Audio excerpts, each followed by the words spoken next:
Amis de l'Alliance française d'ACMA, bonjour à vous. J'ai le plaisir de vous présenter quelques livres de la rentrée littéraire et de vous parler d'abord des prix, des grands prix littéraires du mois de novembre. Comme vous le savez sans doute, les nouvelles mesures sanitaires ont contraint les librairies en France à fermer à partir du 30 octobre. À la suite de cette décision, donc, tant le jury du prix Goncourt que le jury du prix de l'Académie française et de l'Interallié ont décidé de reporter leur décision. Néanmoins, on sait que dans les choix qui avaient été faits par ces trois jurys, on retrouve, donc on connaît les livres qui ont été retenus. Il y a d'abord Miguel Mottefort, Héritage, un très beau livre sur l'histoire d'une famille d'origine française qui émigre vers le Chili. Il y a dans ce livre une période, un long passage, un long chapitre sur la période de Pinochet qui est particulièrement émouvant et évocateur. Et puis, il y a L'Anomalie de Hervé Letellier, un livre tout à fait surprenant sur l'existence d'un monde double, un monde parallèle dans lequel nous aurions chacun l'exacte réplique de ce que nous sommes, histoire et vertus et autres caractéristiques humaines comprises. L'Anomalie, donc, Hervé Letellier. Deux prix ont néanmoins été accordés pendant cette période. Le Fémina, surtout, à un écrivain déjà de talent reconnu, une des grandes plumes contemporaines, Serge Joncourt, pour Nature humaine.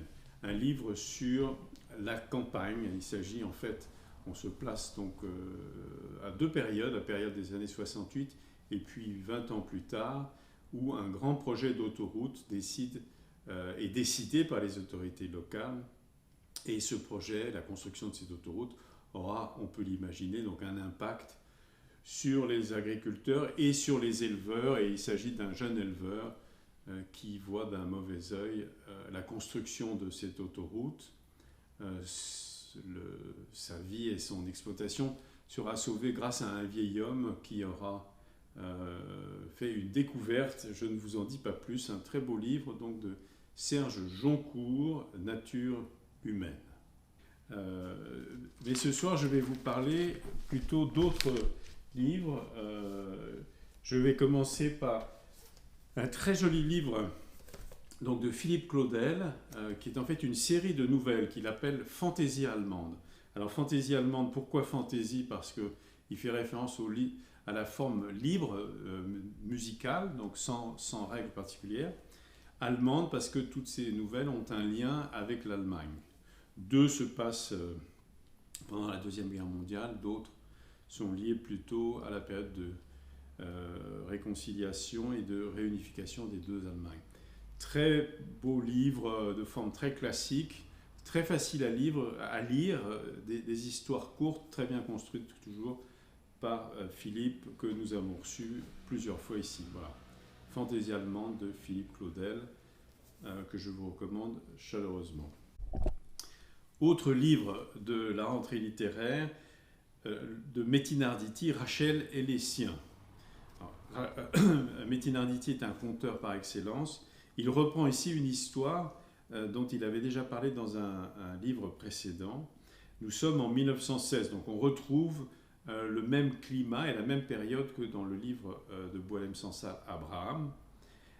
Ici, Metin Arditi nous place dans une famille juive bien installée en Palestine, à l'époque où Arabes et Juifs vivaient en bonne intelligence sous le joug extrêmement puissant de l'Empire ottoman.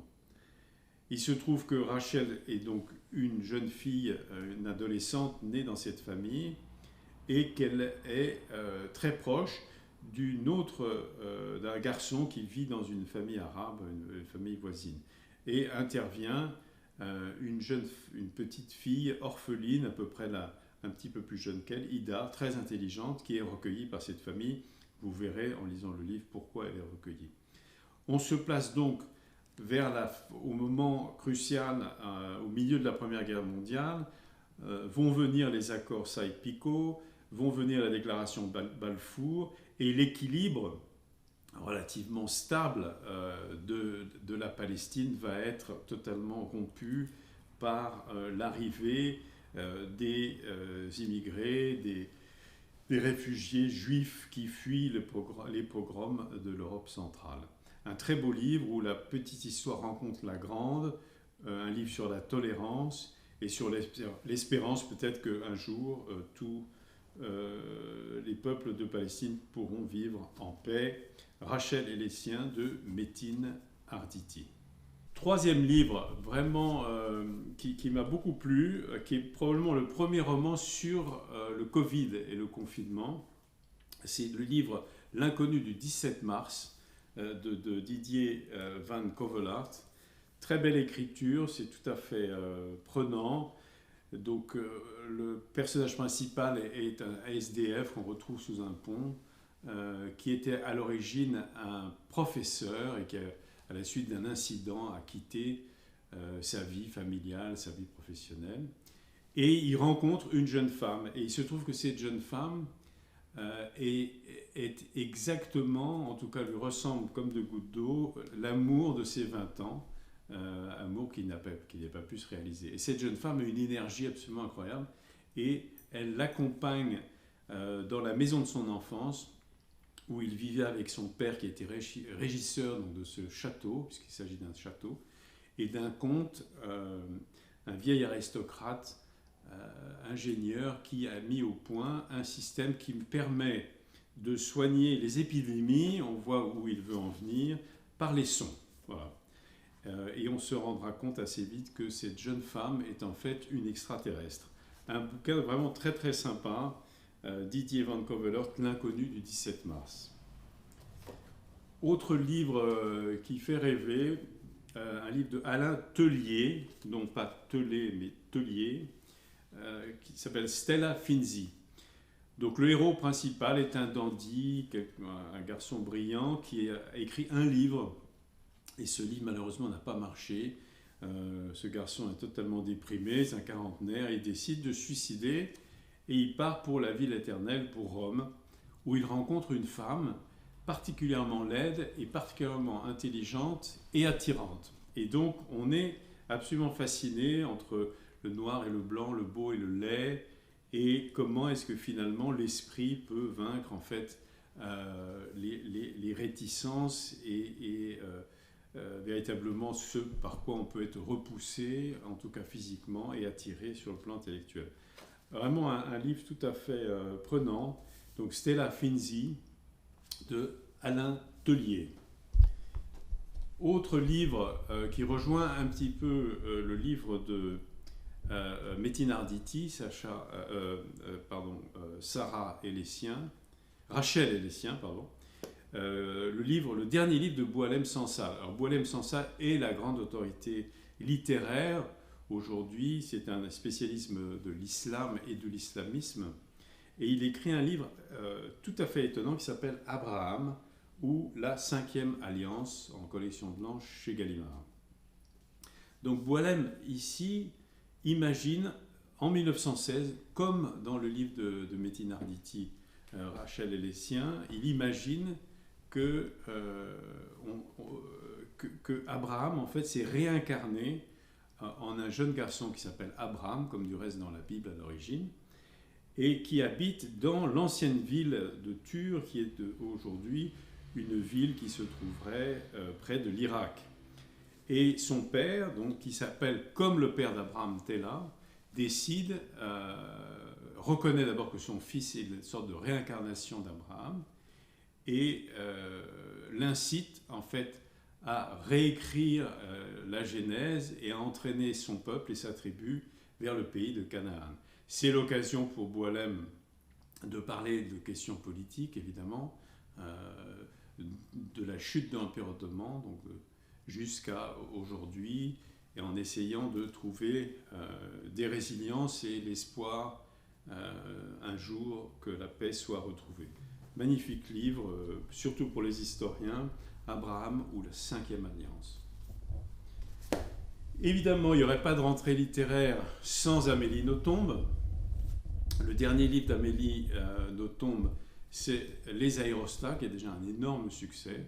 Livre très très sympathique, toujours cette prose rapide, enlevée, drôle, souvent émouvante. Le personnage central est une jeune femme de 19 ans, une philologue comme l'est et comme l'a été Amélie Nothomb, qui, pour arrondir ses fins de mois et payer son loyer, donne des cours de littérature. Elle enseigne aux adolescents la littérature française. Elle a un élève qui est assez introverti, un peu autiste, et très intelligent, et elle lui enseigne la littérature et lui donne le goût de lire. Et ce sont les passages vraiment les plus intéressants. Comment est-ce que ce personnage arrive à intéresser ce jeune garçon qui est évidemment plutôt tourné vers les jeux vidéo et YouTube et autres réseaux sociaux. Les aérostats d'Amélie Nothomb, un bon cru, comme toujours, ou comme souvent, pardon, on peut déplorer le fait que certains des personnages ne sont pas assez poussés. Les deux personnages centraux sont vraiment très bien campés. Les personnages périphériques, comme les parents de ce jeune garçon qui s'appelle Pi, le choix d'Amélie Nothomb pour les prénoms rares.